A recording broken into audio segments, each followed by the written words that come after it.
Guest of honour brother शील शुक्ला जी हैं। आप गाज़ियाबाद से हमारे मध्य हैं। Editor in chief wisdom India daily and news channel से आप वर्तमान समय अपनी सेवाएं देते हैं। इससे पूर्व आप LGSB Subharti college journalism mass communication रास बिहारी बोस यूनिवर्सिटी देहरादून में भी डायरेक्टर के पद पर अपने कार्य किया है और इंडिया प्रेस एसोसिएशन के भी अब प्रेसिडेंट पद पर रह चुके हैं। तो मैं शील शुक्ला जी से अनुरोध करती हूँ कि आज के विषय में वो अपने अनुभव युक्त वाणी रखें। भ्राता शील शुक्ला जी।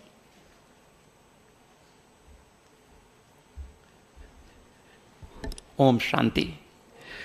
परिचय महत्वपूर्ण नहीं होता है, लेकिन फिर भी मैं एक सुधार कर दूं तो ताकि मेरे विश्वविद्यालय तक बात चली जाए तो कोई ऐसी बात तो मैं वर्तमान में भी वहां पर निदेशक के पद पर हूं सुभारती विश्वविद्यालय में। अब हम विषय पर आते हैं। अब मैं कोशिश करूंगा कि कम समय में ही अपनी मैं पूरी बात को कंप्लीट कर दूं।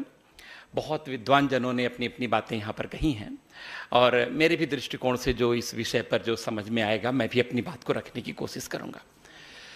मूलतः विषय ये है कि ये जो मीडिया का नया ट्रेंड जो पैदा हुआ है ये समाज के लिए किस तरह से लाभकारी हो सकता है या किस प्रकार से लाभकारी हो रहा है, जो मूल विषय है। बिना भटके हुए कम समय में मैं अपनी बात इसी मुद्दे पर, इसी विषय पर रखना चाहूँगा। जब हम बात करते हैं नई मीडिया, वैसे यहाँ पर जो वर्ड लिखा है new trends in the media, तो मैं उसको न्यू मीडिया कह दे रहा हूँ बात ताकि आसान हो जाए। जब हम नई मीडिया की बात करते हैं तो उसके पहले हम ये जानें कि पुरानी मीडिया क्या है। बहुत पहले नहीं जाते हैं, एक सामान्य तौर पर अध्ययन करें तो हम कह सकते हैं कि अखबार के काल को, जब हम प्रिंट मीडिया में खबरें पढ़ा करते थे, वो हमारा एक पुराना तरीका था। उसके बाद रेडियो आया हमारे बीच में, फिर इलेक्ट्रॉनिक मीडिया आया। यहाँ तक हम कह देते हैं पुराना मीडिया।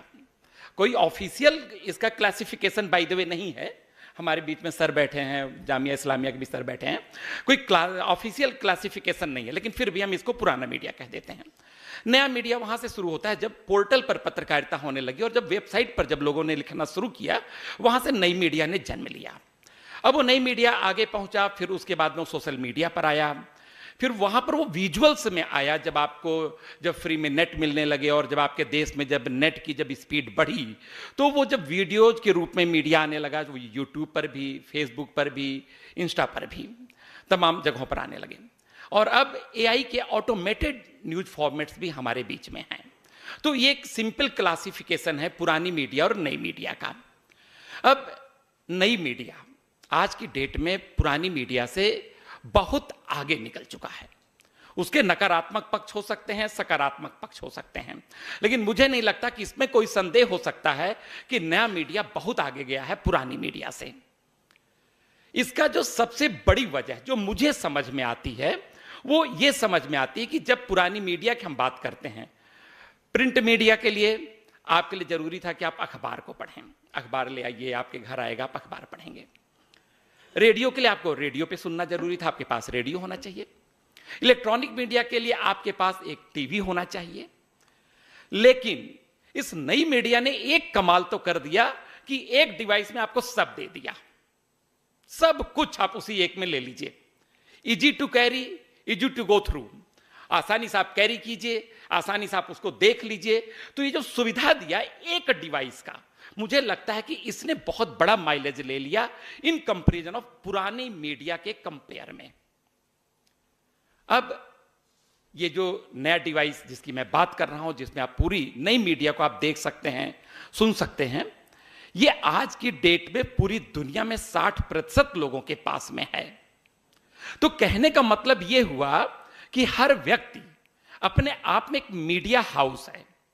हर व्यक्ति अपने आप में आज की डेट में मीडिया हाउस बन चुका है।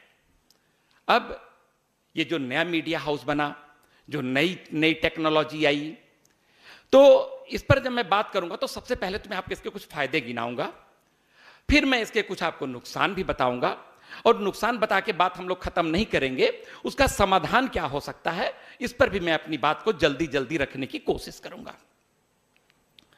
सबसे बड़ा फायदा जो मुझे समझ में आता है कि मीडिया जो है वो कई लोग मेरी बात से असंतुष्ट हो सकते हैं, मीडिया जो है वो बड़े कई पॉलिटिकल इंस्टीट्यूशंस और बड़े कॉरपोरेट हाउसेस से मुक्त हो गई है।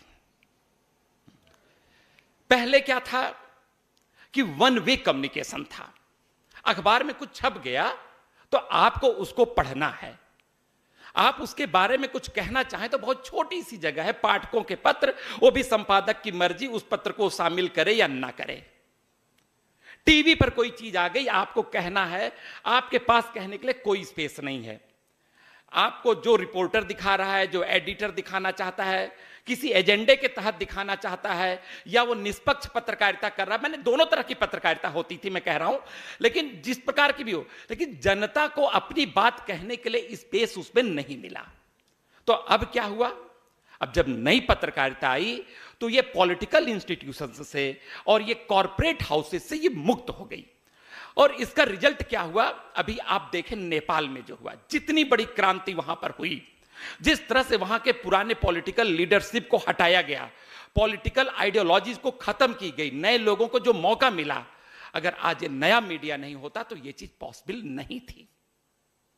आज हर व्यक्ति, आज आप किसी के खिलाफ कुछ कहना चाहते हैं, किसी के खिलाफ कुछ बोलना चाहते हैं, बहुत नकारात्मक बिंदु है, मैं उस पर भी आऊंगा, लेकिन बहुत बड़ा पॉइंट है, आपको यहां इस कार्यक्रम में कोई चीज गलत लग रही है तो कल आप जाकर उसको फेसबुक पर लिख करके पूरे देश को बता दीजिए, आप इंस्टाग्राम पर बोल करके बता दीजिए, आप यूट्यूब पर बोल करके बता दीजिए। तो हर आदमी के हाथ में जब मीडिया आ गया तो एक बहुत बड़ी क्रांति हुई है। और आप इसको यकीन मानिए, ये इतना बड़ा फायदा है, हम कुछ भी कहना चाहते थे पहले, कुछ भी कहना चाहते, अब आप क्या करेंगे, किसी अखबार की आइडियोलॉजी आपको पसंद नहीं आ रही है, अब आप क्या करेंगे, नया अखबार निकालेंगे उसकी बात के लिए, बहुत मुश्किल है।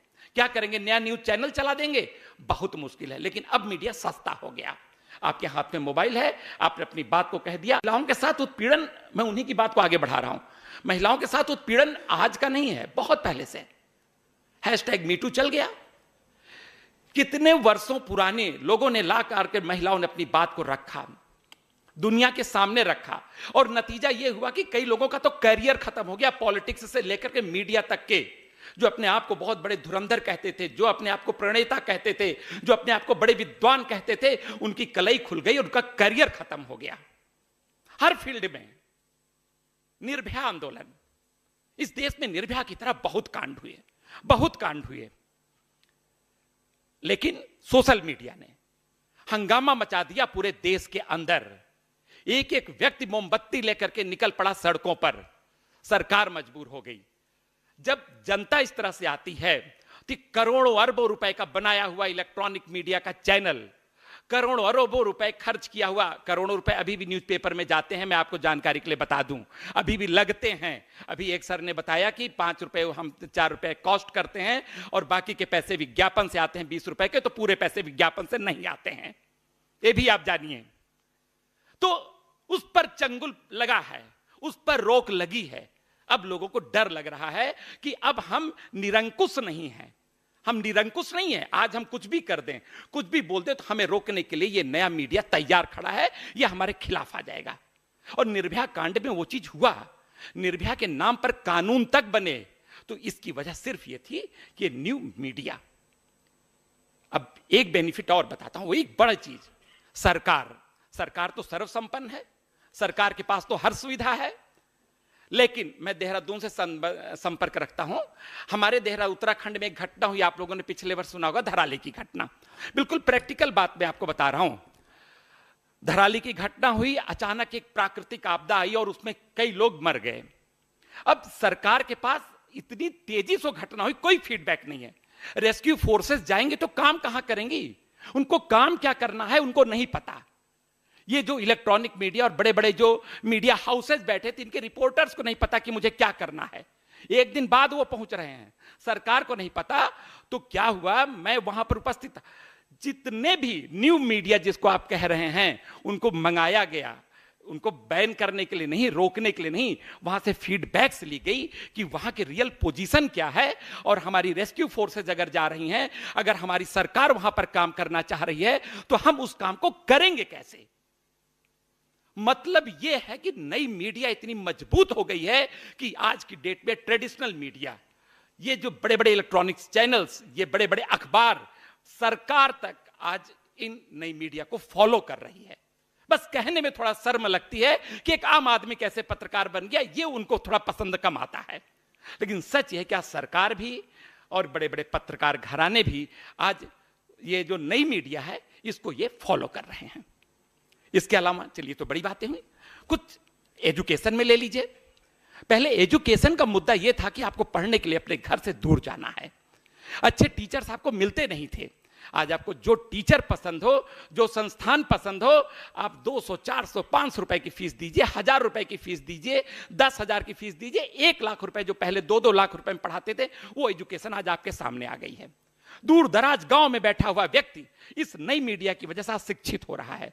बच्चे आज इस वजह से शिक्षित हो रहे हैं। अब वो जिम्मेदारी गार्जियन के ऊपर जो थी कि हम 2 लाख रुपए देंगे तब हम कोटा भेजेंगे बच्चे को मेडिकल की तैयारी कराने के लिए, कोई जरूरत नहीं है। अगर बच्चे में टैलेंट है तो घर बैठ करके पढ़ सकता है। इसके अलावा कई चैरिटेबल काम भी हो रहे हैं। कई क्राउड फंडिंग ऐसे पोर्टल्स हैं कि कई लोगों को मदद करते हैं, जैसे एक मिलाप है, मैं उसके बारे में जानता हूं, और भी होंगे, मुझे बहुत ज्यादा नाम नहीं पता है। जिनको जो जरूरतमंद लोग हैं, जो बीमार लोग हैं, ये क्या करते हैं, उनके लिए पैसा इकट्ठा करते हैं और पैसा इकट्ठा करके उनकी मदद करते हैं। तो ये नई मीडिया का नया रूप है, ये नया रूप है जिसको हमें प्रशंसा भी करनी चाहिए, इनकी सराहना भी करनी चाहिए और इनको एनकरेज भी करनी चाहिए। लेकिन वहीं दूसरी बात आती है, जब कहीं कोई बहुत अच्छी चीज होती है तो उसमें कुछ कमियां भी जरूर होती हैं। ये संगठित वेंचर नहीं है। जैसे वो हमारे ट्रिब्यून वाले सर नेथानी सर ने बोला कि जब अखबार में कोई खबर आती है तो सबसे पहले करेस्पॉन्डेंट भेजता है, फिर वो डेस्क पे जाता है, फिर वो न्यूज एडिटर के पास जाता है, तब वो जाकर पब्लिश होता है।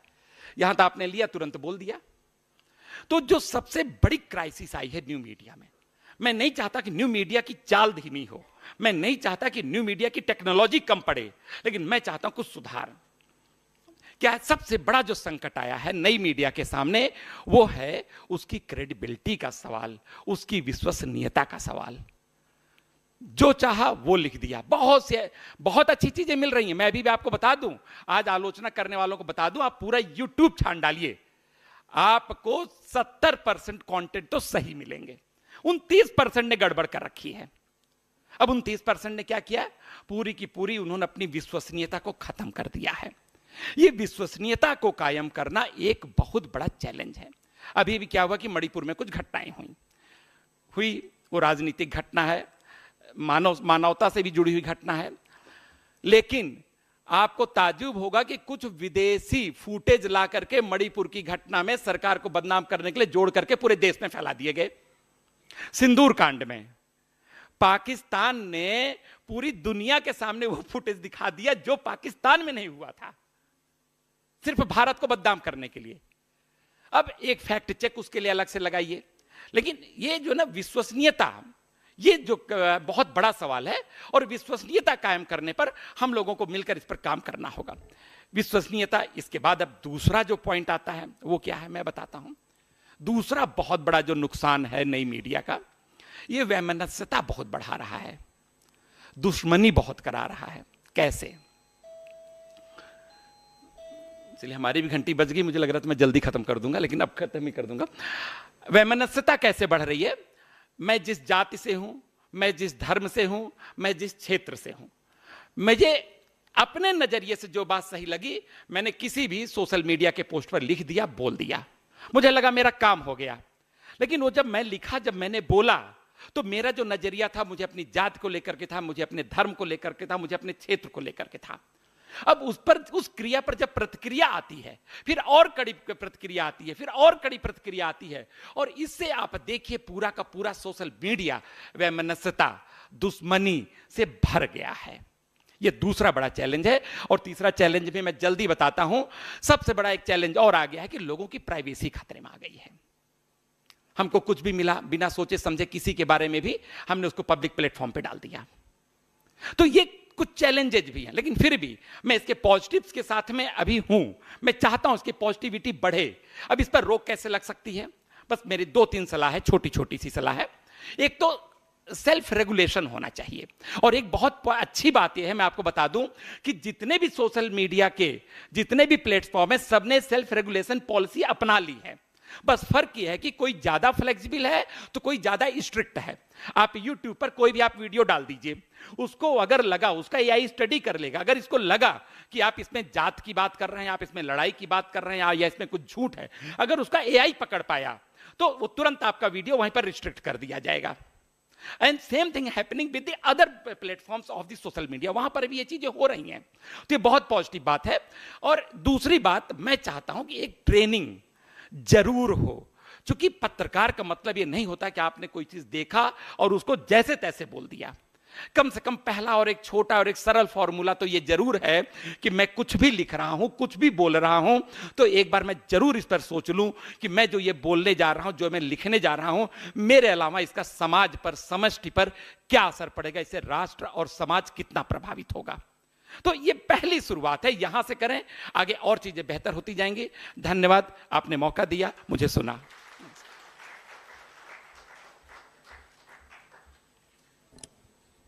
बहुत बहुत धन्यवाद भ्राताशील शुक्ला जी।